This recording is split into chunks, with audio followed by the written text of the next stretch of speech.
Виждам тук, че има отбелязан гастрит.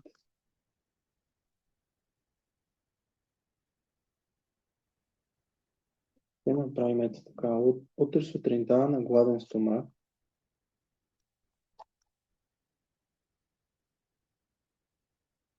ще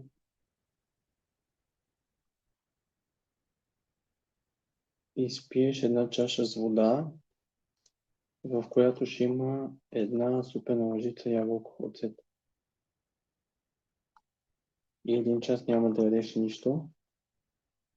И ако имаш оригване и лекота, или като цяло се чувстваш добре, ще продължиш да пиеш по една супена лъжица до 2 супени лъжици ябълков оцет всяка сутрин. Ако обаче имаш болка запарване в горната част на корема под гръдната кост, т.е. на слънчевия скит, ще избягваш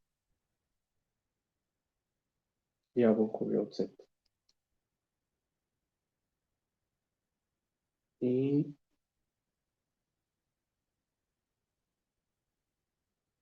за сега ще е само това. И ето това физиологична въздишка ще правиш. След обед или вечер, тези двете.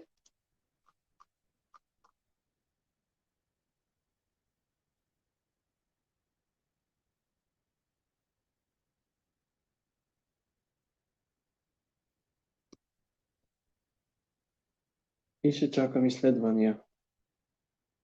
Да видим дозата. Дали ще остане същата или ще се намали. Понеже съотношението ти е по-ниско от 0,3:1, т.е. най-вероятно ти е висока дозата. Даже със сигурност ти е висока доза. Някакви